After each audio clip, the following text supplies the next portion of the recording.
अधिकार शुल्क भी कहा जाता है। अधिकार शुल्क लगभग किराए जैसे ही होता है। जब हम किसी के मकान में किराए से रहते हैं और बदले में महीने में एक बार उसे जो राशि हम भुगतान करते हैं उसे किराया कहते हैं। उसी तरह जब किसी व्यक्ति की स्थायी संपत्ति से हम कुछ खनन करते हैं, स्थायी संपत्ति से खनन अर्थात ये आता है हमारा जैसे कृषि योग्य भूमि, कृषि भूमि के स्वामित्व के साथ साथ हम उससे कुछ पैदावार भी प्राप्त करते हैं, तो यह अधिकार शुल्क के दायरे में आता है। उसी प्रकार हमारी खदान हो गई, जो हम यहाँ खदान में भी भूमि के अतिरिक्त हम भूमि से कुछ खनन करके निकालते हैं। तो इस प्रकार स्थायी संपत्ति का उपयोग करके उसमें से कुछ खनन करके जब हम निकालते हैं तो यह किराए का जो प्रकार है यह अधिकार शुल्क या रॉयल्टी कहलाता है। अब हम आपको बताते हैं कि रॉयल्टी की कैरेक्टरिस्टिक्स या विशेषताएं क्या क्या होती हैं। उम्मीद करती हूँ आपको रॉयल्टी का आशय समझ में आ गया होगा। किसी भी भूस्वामी की निजी संपत्ति को जब हम अपने उपयोग के लिए लाते हैं और उसका एक न्यूनतम किराया भुगतान करते हैं, साथ ही उसमें से कुछ खनन करते हैं, और जो भी हम उसमें से खनन करते हैं तो जितना हमने उस भूमि से प्राप्त किया उस उत्पादन या उस प्रोडक्शन के अकॉर्डिंग हम एक अधिकार शुल्क के नाम से उसको रॉयल्टी पे करते हैं। ये रॉयल्टी होती है। रॉयल्टी की विशेषताएं देखते हैं फ्रेंड्स क्या होती हैं। रॉयल्टी की सबसे पहली विशेषता तो ये है कि इसका एक निश्चित उद्देश्य होता है। निश्चित उद्देश्य से ऐसा है, यदि हम किसी की भूमि हम यदि अपने अधिकार में लेते हैं तो उसका हमारा एक निश्चित उद्देश्य होता है कि हमें उसमें से कुछ खनन करना है। दूसरी हम इसकी विशेषता कह सकते हैं कि रॉयल्टी जो है एक निश्चित अवधि के लिए ली जाती है और निश्चित अवधि के प्रयोग के बाद, मतलब दूसरा तो हमारी जो इसकी विशेषता है वह रहेगी निश्चित अवधि। एक निश्चित अवधि के बाद अधिकार शुल्क की राशि का भुगतान किया जाता है। तीसरी हम इसकी विशेषता वो बोल सकते हैं कि अधिकार शुल्क को विशेष अधिकार प्रयोग करने के प्रतिफल के रूप में समझा जाता है। अर्थात हम जो संपत्ति अपने अधिकार में ले रहे हैं उसका भुगतान करने, उसका एक विशेष प्रतिफल के रूप में अधिकार शुल्क भुगतान करते हैं। अर्थात हम कह सकते हैं कि अधिकार शुल्क को विशेष अधिकार प्रयोग करने के रूप में समझा जाता है, प्रयोग करने के रूप में समझा जाता है।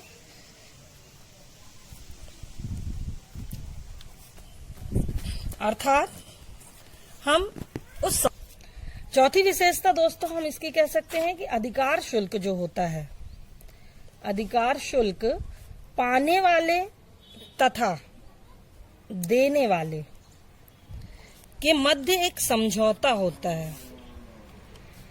पाने वाले व देने वाले के मध्य यह एक समझौता है।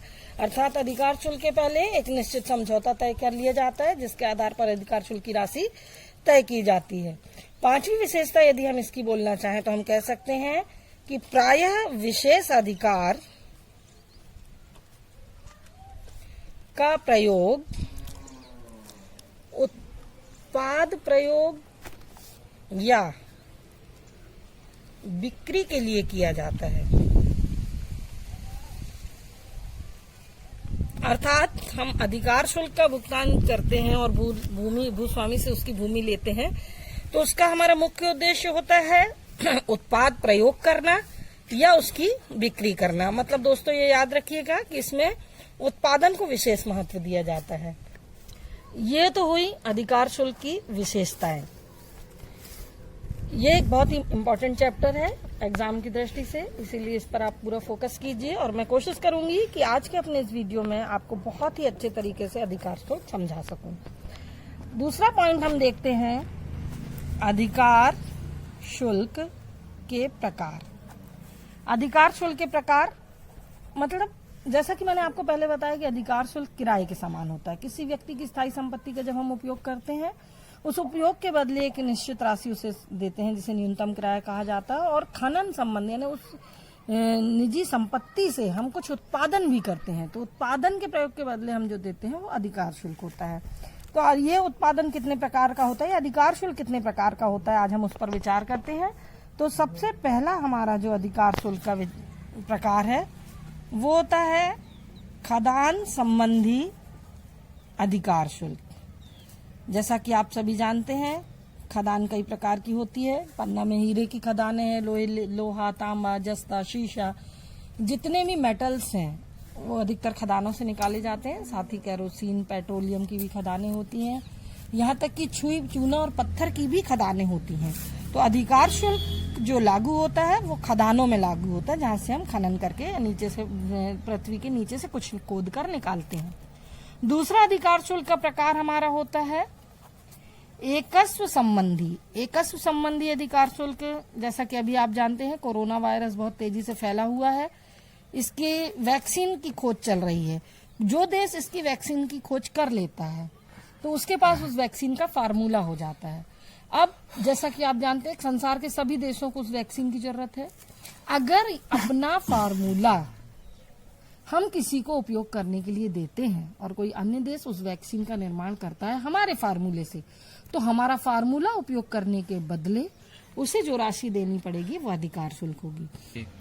अतः हम ये कह सकते हैं कि एकस्व संबंधी अधिकार शुल्क वह होता है जब कोई व्यक्ति किसी वस्तु को बनाने या अधिकार संबंधी फार्मूला किसी अन्य व्यक्ति को देता है, तो यह एकस्व या पेटेंट अधिकार कहलाता है। एक और उदाहरण मैं आपको दे सकती हूँ। रामानंद सागर की रामायण, जो कि आज से 25-30 वर्ष पहले प्रसारित की गई थी, उस रामायण को पुनः प्रसारित करने के लिए दूरदर्शन ने रामानंद सागर के परिवार से उसकी परमिशन ली और अधिकार शुल्क या रॉयल्टी के रूप में उन्हें 25,000 रुपए प्रति एपिसोड देने के लिए आग्रह किया। तब उन्होंने इसे लेने से मना कर दिया।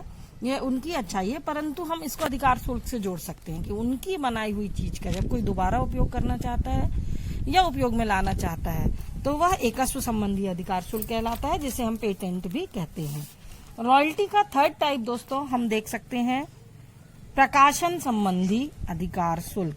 प्रकाशन संबंधी अधिकार शुल्क, जैसा कि आप जानते हैं बहुत सारे प्रकाशकों की पुस्तक आप पढ़ते हैं और इन प्रकाशक की पुस्तकों में प्रकाशकों ने तो एक ही बार लिखा, परंतु जब जब इसका प्रकाशन किया जाएगा, जब जब इसकी प्रिंटिंग की जाएगी, तो प्रकाशक को या वर्तमान में यदि उनके उत्तराधिकारी हैं तो उनको उसकी एक राशि अधिकार शुल्क या रॉयल्टी के रूप में भेजी जाती है। तो इस तरह से दोस्तों आज हमने आपको बताया अधिकार शुल्क 3 प्रकार का होता है। खदान संबंधी, जो कि भूमि के नीचे से हम जब कुछ खनन करके निकालते हैं तब भुगतान किया जाता है। दूसरा एकस्व संबंधी अधिकार शुल्क, जिसका मैंने आपको कोरोना की वैक्सीन और रामानंद सागर की रामायण का उदाहरण देके समझा दिया है। तीसरा अधिकार शुल्क जो है प्रकाशन संबंधी अधिकार शुल्क। प्रकाशन संबंधी अधिकार शुल्क अर्थात अगर किसी राइटर की पुस्तक को आप पुनः प्रकाशित करते हैं या उसकी प्रतियां और बेचते हैं तो उसके बदले जो अधिकार शुल्क दिया जाता है तो वो प्रकाशन संबंधी अधिकार शुल्क कहलाता है। तो ये तो थे अधिकार शुल्क के प्रकार दोस्तों। अब मैं आपको बताती हूँ कि किराया व अधिकार शुल्क एक दूसरे से किस प्रकार भिन्न है, इनकी भिन्नता या इनके अंतर, जिसको हम बोल सकते हैं difference between rent and royalty. Rent और रॉयल्टी के बीच में मुख्यतः क्या अंतर होता है? तो सबसे पहला अंतर तो हम अंतर का आधार ले सकते हैं इसका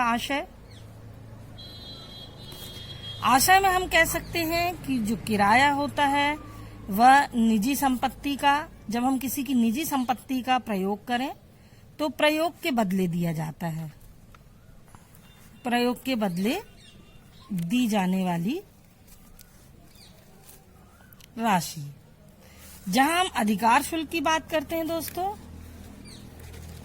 तो अधिकार शुल्क निजी संपत्ति से उत्पादन करने के बदले दी जाने वाली राशि है।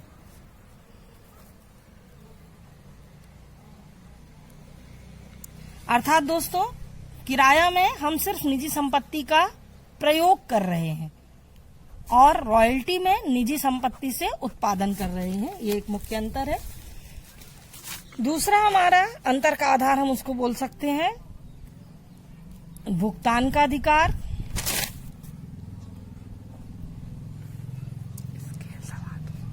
भुगतान के अधिकार की यदि हम बात करते हैं तो किराए का भुगतान किसी अवधि के आधार पर किया जाता है। यहाँ पर भुगतान का जो अधिकार है वो अवधि के आधार पर होता है। और वहीं हम यदि रॉयल्टी की बात करते हैं तो ये अवधि के आधार पर ना होकर संपत्ति के प्रयोग के आधार पर होता है। प्रयोग के आधार पर, अर्थात किसी की संपत्ति हम जितनी उपयोग में लाएंगे उतना हम उसको भुगतान करेंगे। तो ये तो हुआ दोस्तों किराया और उसमें अंतर। चलिए अब हम आपको रॉयल्टी का एक क्वेश्चन समझाने की कोशिश करते हैं। हम इसके प्रैक्टिकल क्वेश्चन की तरफ आते हैं। तो चलिए दोस्तों, अभी हमने देखा अधिकार शुल्क किसे कहते हैं। अधिकार